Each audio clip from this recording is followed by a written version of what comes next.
মজা, কি মজা! খুব ভালো লাগছে বাবা, খুব ভালো লাগছে আমাদের। এই ঘোড়া, চল চল চল। তারপরে এখানে রানী আর পিয়া ঘোড়ার গাড়ি চাপে। মৌসুমী বলে, দিদি দেখো, এই কৃষ্ণ ঠাকুরের মুকুট, প্রদীপ, ঘট কি সুন্দর, আমার খুব পছন্দ, আমি এটা নেব। জয় জগন্নাথ, শুভ রথযাত্রা। দর্শক বন্ধুরা, আজকের গল্প রানী ও রানীদের বাড়ির সবাই রথের মেলা দেখতে গেল। সেখানে আরো কত কি মজা করলো। তাহলে আজকের গল্প শুরু করা যাক। আজকে রানী, টিনা, বান্টি সবাই রথের মেলা দেখতে এসেছে। রানী বলছে, টিনা, বান্টি কি মজা, আজকে রথের মেলা দেখতে এসেছি। চল দেখবি, চল, আমাদের গ্রামের রথের মেলা কি সুন্দর হয়। তাই তো রানী দিদি, চলো চলো দেখি তোমাদের এখানের মেলা কেমন হয়।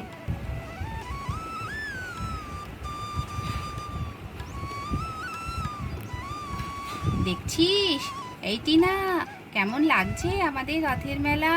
তাই তো রানী দিদি, আমি কখনো এরকম রথের মেলা দেখিনি গো। আমার বাবা বিদেশে চাকরি করে, তো আমরা কখনো রথের মেলা দেখিনি এইভাবে। চল দেখি ঘুরে ঘুরে, আরো কত কি দেখার আছে, খাবার আছে, কি মজা। বাহ, কি সুন্দর লাইটিংটা, খুব ভালো লাগছে দেখতে। ওই দেখো রানী দিদি, কত খাবার, পাঁপড় ভাজা, চপ, আম, চকলেট, কত কি খাবার। আবার দেখো এখানে কত মাটির পুতুল, কত কিছু খেলনা আমরা কিনবো। হ্যাঁ হ্যাঁ, কিনবো তো, নিশ্চয়ই কিনবো। দাঁড়া মা আসুক। মা আসতে এখনো দেরি করছে, দেখ তোর মা আর আমার মা যে কখন আসবে না। মা, ও মা, ও এসো, তাড়াতাড়ি এসো না। বলে বাচ্চারা তো খুব আনন্দ করতে থাকে, মেলায় এত কিছু দেখে তাদের মন খুশিতে ভরে যায়। এরপরে এখানে টিনা বান্টির মা, রানীর মা একে একে মেলায় চলে আসে। বাহ, কি সুন্দর মেলাটা সাজিয়েছে রে, খুব ভালো লাগছে দেখতে। কত সুন্দর সব মাটির পুতুল, কটা মাটির পুতুলও আমি কিনবো এবারে। হ্যাঁ গো দিদি, সেই কবে রথের মেলা দেখেছি। ছোটবেলায় আসতাম মায়ের সঙ্গে, খুব ভালো লাগতো। তারপরে তো তোমার ভাইয়ের সঙ্গে বিয়ের পর বিদেশে চলে গেলাম, আর রথের মেলা দেখা হয় না। আজকে এসে খুব ভালো লাগছে। হ্যাঁ চল দেখি বাচ্চাগুলো কোন দিকে গেল। রানী, রানী, এই বলে রানীর মা আর টিনা বান্টির মা বাচ্চাদের কাছে চলে গেল।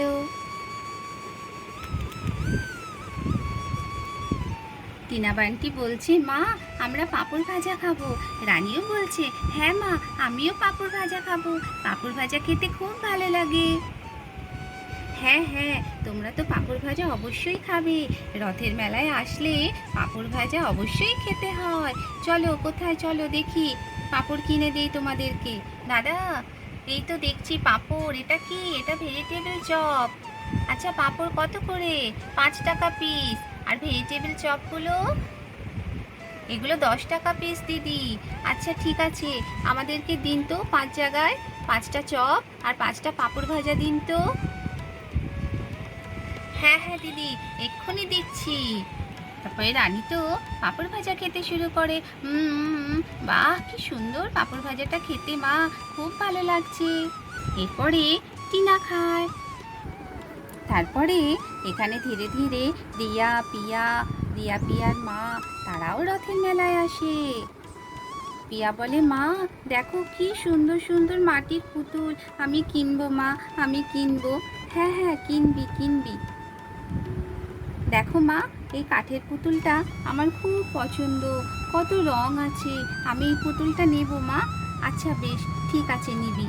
দিদি, এই কাঠের পুতুলটার কত দাম? এই পুতুলটা 100 টাকা দাম। আচ্ছা বেশ, আমাকে দিয়ে দিন তো। এ বলে পিয়া এখানে কাঠের পুতুলটা কিনে নেয়। রিয়া পিয়ার মায়ের সঙ্গে মৌসুমী আর রিনারও দেখা হয়ে যায়। আরে এই তো মৌসুমী, রিনা, তোরা তো এখানেই বসে আছিস, তোদের সঙ্গে দেখা হয়ে গেল, খুব ভালো হলো। হ্যাঁ হ্যাঁ চল, সবাই একসঙ্গে মেলায় ঘুরবো, খুব ভালো লাগবে। টিনা এসে দেখে এখানে খুব সুন্দর একটা ময়ূর রাখা আছে। টিনার তো খুব পছন্দ। ও মা, মা এসো না এদিকে, এই ময়ূরটা আমাকে কিনে দাও না মা, আমার খুব পছন্দ। টিনা এই ময়ূরটা কিনে নেয়। মৌসুমী বলে, দিদি দেখো, এই কৃষ্ণ ঠাকুরের মুকুট, প্রদীপ, ঘট কি সুন্দর, আমার খুব পছন্দ, আমি এটা নেব। হ্যাঁ হ্যাঁ, নেই না, আমি দেখি কি নেই। আমার লক্ষ্মী ঠাকুরটা খুব পছন্দ হয়েছে, আমি লক্ষ্মী ঠাকুরটা নেব। আচ্ছা দিদি, এই লক্ষ্মী ঠাকুরটার দাম কত? লক্ষ্মী ঠাকুরটার দাম 100 টাকা। এই ঘট, প্রদীপ, মুকুট এগুলোর দাম 200 টাকা। আচ্ছা আচ্ছা বেশ, এগুলো প্যাকিং করে দিন, আমরা নিয়ে যাব। ঠিক আছে দিদি, এক্ষুনি দিচ্ছি। এইভাবে মৌসুমী আর রিনা রথের মেলা থেকে জিনিসপত্র কিনতে থাকে। তারপরে আকাশ আর জয় চলে আসে মেলায়। টিনা বলে, বাবা ওখানে না ঘোড়ার গাড়ি আছে বাবা, আমি ঘোড়ার গাড়িতে চাপবো। হ্যাঁ হ্যাঁ বাবা, আমি ঘোড়ার গাড়িতে চাপবো। ঠিক আছে চলো, কোথায় ঘোড়ার গাড়ি আছে চলো দেখাও, আমরা সবাই চাপবো, খুব মজা হবে, খুব আনন্দ হবে। কই রিয়া, পিয়া, তোমরা ঘোড়ার গাড়িতে চাপবে তো? হ্যাঁ হ্যাঁ কাকু, আমরাও চাপবো। এই বলে আকাশ আর জয় বাচ্চাদেরকে নিয়ে ঘোড়ার গাড়ি চাপতে যায়। তারপরে এখানে টিনা বান্টি চলে আসে। ওই দেখ দাদা, ঘোড়ার গাড়ি, চল চল, বাবাকে ডাক, কাকুকে ডাক, আমরা ঘোড়ার গাড়ি চাপবো। হ্যাঁ হ্যাঁ, কি সুন্দর ঘোড়ার গাড়িটা, চল আমরা চাপবো, খুব মজা হবে। টিনা বান্টির বাবা জিজ্ঞাসা করে, দিদি ঘোড়ার গাড়ি চাপতে গেলে কত করে টিকিট? 150 টাকা করে টিকিট এক একটা বাচ্চার। আচ্ছা, আমার দুটো বাচ্চা ওই ঘোড়ার গাড়িতে চাপবে, তাহলে আমি 300 টাকা দিচ্ছি, আপনি একটু চাপিয়ে দিন তো, ভালো করে ঘুরিয়ে দিন তো। হ্যাঁ হ্যাঁ দাদা, এক্ষুনি দিচ্ছি। টিনা, বান্টি, নাও চলো, ঘোড়ার গাড়িতে চাপো, সাবধানে, পড়ে যেও না যেন। এখানে টিনা বান্টি ঘোড়ার গাড়ি চাপে। ইয়ে, কি মজা, কি মজা, খুব ভালো লাগছে বাবা, খুব ভালো লাগছে আমাদের। এই ঘোড়া চল চল চল, আমার ঘোড়া চল চল চল। এখানে রানী আর পিয়া ঘোড়ার গাড়ি চাপে। কি মজা, কি ভালো লাগছে। মৌসুমী ঘুরতে ঘুরতে এই দোকানে চলে আসে। বাহ, এখানে তো বেশ ফুল গাছ বিক্রি হচ্ছে, আম বিক্রি হচ্ছে, দেখি তো কত দাম বলে। দাদা, এই আম কত করে কিলো? 100 টাকা কেজি বৌদি। আর এই ফুল গাছগুলো 50 টাকা করে পিস। আমাকে এখান থেকে 5টা ফুল গাছ আর 1 কিলো আম দিন তো। হ্যাঁ হ্যাঁ, এক্ষুনি দিচ্ছি। তারপরে মৌসুমী আম কিনে এখান থেকে চলে যায়। আকাশ আর টিনা বান্টি এই খেলনার দোকানে চলে আসে। বান্টি বলে, বাবা এটা কি গো, এটা কি খেলা?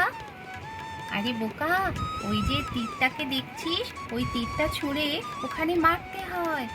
তাই বাবা, এইরকম আমি আর বোন খেলবো বাবা। আচ্ছা আচ্ছা ঠিক আছে, নে খেলা কর, এবারে বাড়ি যেতে হবে, অনেকক্ষণ এসেছি আমরা। হ্যাঁ হ্যাঁ বাবা, এটা আমি আর বুনু একটু খেলা করি, তারপর চলে যাব।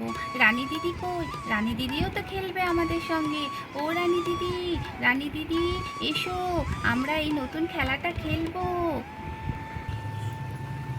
রানী বলে, এই খেলাটা আমি আগে খেলেছি, এই খেলাটা খুব সহজ। এই তীরটাকে নিয়ে এরকম করে নিয়ে এইভাবে গেঁথে দিতে হয়, তাহলেই হয়ে যায়। ইয়ে, কি মজা, কি মজা, আমি পেরেছি পেরেছি। এইভাবে টিনা বান্টিও এখানে খেলতে থাকে। তারপর তাদের বাড়ি আসবার সময় হয়ে যায়। রিয়া, পিয়া, টিনা, বান্টি, রানী, চলো, অনেকক্ষণ আমরা মেলায় এসেছি, এবারে বাড়ি ফিরতে হবে, অনেক মেলায় আনন্দ করেছো, মজা করেছো। হ্যাঁ হ্যাঁ বাবা, রথের মেলা খুব ভালো লেগেছে। এই বলে বাচ্চারা বাবা মায়ের সঙ্গে সব বাড়ি চলে আসে। তাহলে দর্শক বন্ধুরা, আজকের গল্প এই পর্যন্ত। যদি গল্পটা ভালো লাগে তাহলে অবশ্যই একটা লাইক শেয়ার করবেন আর চ্যানেলটিকে সাবস্ক্রাইব করে আমার পাশে থাকবেন।